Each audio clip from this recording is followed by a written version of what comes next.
Kyllä mä näen se sillä lailla, että ensinnäkin siis jo kilpailuttamista pitäisi niin kuin sillä lailla kehittää, että jos siihen lähdetään, niin sitä pitää pystyä valvomaan. Ne kriteerinä pitää olla laatu, ei pelkkä hinta. Ideologinen kilpailutus ehdottomasti pois. Ja sitten se, että jos on jotain ulkoistettu, niin sitä pitää valvoa. Et nykymallissahan se on aivan täysin retuperällä se valvonta, että esimerkiksi Satanpään puistosairaalan osastosta jouduttiin kantelemaan Valviraan asti, että siitä saatiin niinku puututtua siihen juttuun. Ja huomautushan siitä tuli.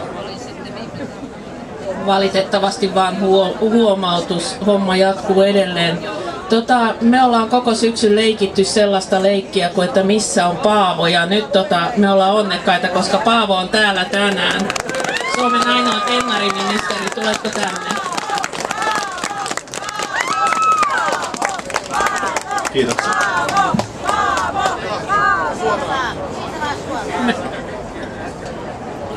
Me ollaan työn puolue, täällä joutuu suoraan töihin. Täällä on näköjään ihan eri ajat ilmoitettu kuin mitä mun aikataulussa oli. Katsottiin, että on hyvin aikaa, kun mulla lukee, että 11.55 pitää ottaa, niin pysähdyttiin 10 minuutiksi Orivedessäkin vielä matkalla. No niin, mutta hyvät ystävät, paljon puhutaan siitä, että onko puolueella eroja. Paljon kirjoitetaan siitä, että ei ole enää oikeistoa ja vasemmistoa. Jos katsoo viimeisten muutaman viikon poliittisia vääntöjä, ne osoittaa jälleen kerran sen selkeästi, että on eroa sillä, onko puolue oikealla vai vasemmalla poliittisella kentällä, onko puolue aidosti työväen puolella vai ainoastaan mainostoimistojen keksimissä sloganeissa. Hyvät ystävät, kokoomus on esittänyt, että ensimmäinen sairauslomapäivä olisi palkaton ja että 2 viikon ajan sairausloman aikana palkkaa leikattaisiin. Tämä on suora hyökkäys pienipalkkaisia, naisia, lapsiperheellisiä, nuoria kohtaan, jotka kaikkein eniten kärsisi tästä esityksestä. Tämä on esitys, jolla halutaan leikata palkkoja. Ja jos ajatellaan sitä, että on pitkään puhuttu siitä, että pitää, ja me ollaan sitä mieltä myös, pitää pidentää työuria. Se tapahtuu parhaiten sillä, että ihmiset viihtyy töissä, jaksaa töissä. Niin tämä esitys, jota kokoomus nyt ajaa, niin lyhentäisi työuria, kun ihmiset joutuisivat menemään sairaana töihin. Tuore tutkimus osoittaa, että puolet menisi kipeänä töihin. Tämä johtuu tietenkin siitä, että palkat on niin pieniä, että ei kerta kaikkiaan varaa jäädä kotiin sairastamaan. Pahimmassa tapauksessa merkitsi sitä, että puolta koko työpaikka on kipeänä. Tälle ei pidä antaa kuumaa kaperiksi. Tämä on tyypillinen osoitus siitä, että on aitoja työväenpuolueita ja on mainostoimistojen työväenpuolueita. Hyvät ystävät, tämä tulee esille myös suhtautumisissa irtisanomisiin, YT-neuvotteluihin. Meillä on tällä hetkellä yhteiskunnassa sellainen tilanne, että suuret yritykset tekevät isoja voittoja, jakavat isoja osinkoja, jopa lisäosinkoja, ja samaan aikaan laittavat kilometritehtaalle ihmisiä, irtisanovat työntekijöitä, niitä, jotka todellisuudessa on lattiatasolla ne voitot on osakkeenomistajille tehneet. Tämä osoittaa sen, että meillä on liian helppoa ja halpaa irtisanoa työntekijöitä.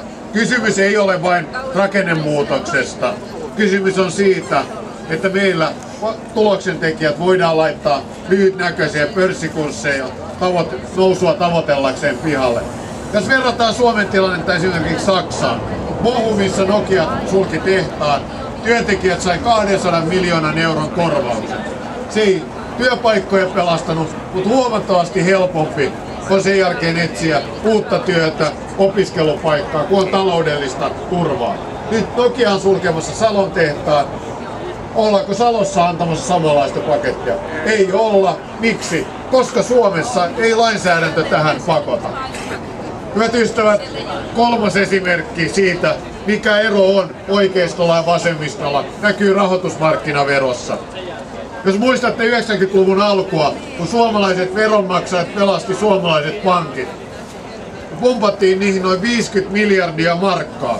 Ja miten pankit on maksanut tätä takaisin kansalaisille? Kohonneina palvelumaksuina, vähentyneenä konttoriverkostona Ja kaiken huipuksi Björn Wahlroos sanoi, että enää tavallisia asiakkaita ei tarvita eikä kaivata, ne tuo hiekkaa pankkikonttoreiden lattioille. No nyt kun näille pankeille ollaan säätämässä 0,1% vero, ne uhkaa lähteä Suomesta, ne uhkaa kiristää, itkee ja vaatii. OP Pohjola ensimmäisenä ilmoitti, että vievät Viroon tai Ruotsiin pankkitoimintansa, jos tällainen vero tulee. Viroon ei varmaan vie, kun Viro on lähdössä mukaan tämän valmisteluun. Mutta mä kävin sen jälkeen katsomassa OP Pohjolan sivuja. Osuuspankki Pohjalta lähtenyt pankki kertoi sivuillaan, että juuret on vahvasti Suomessa. No ei näytä siltä. Ja me kannamme yhteiskuntavastuuta. En tiedä kuinka vähän sitä yhteiskuntavastuuta voi kantaa, jos ei edes 0,1% verran voi yhteiskuntavastuuta kantaa. Hyvät ystävät, tässä näkyy myös selkeästi, mikä on oikeiston ja vasemmiston ero.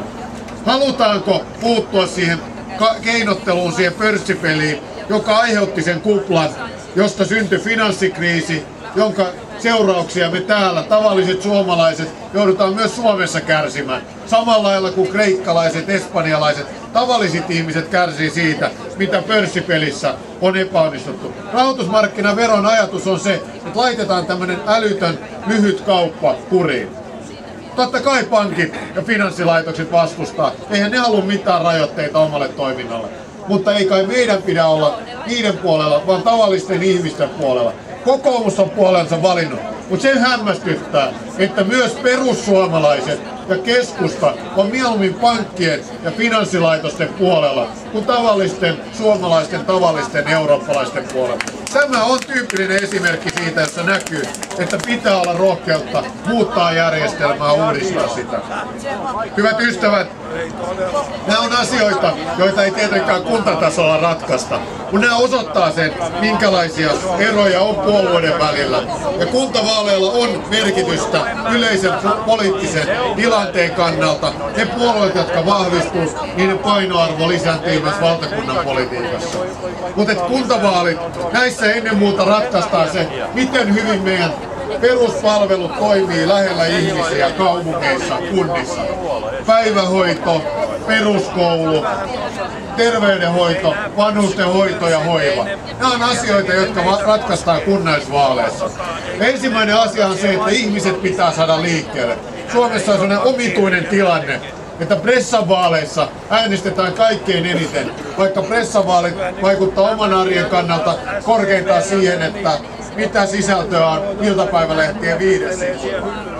Sen sijaan kunnallisvaaleissa päätetään se, kuinka paljon on päiväkotiryhmässä lapsia, kuinka paljon on peruskoululuokassa lapsia, onko riittävästi vanhusten hoidossa ja hoivassa henkilökuntaa, kuinka nopeasti terveyskeskukseen pääsee.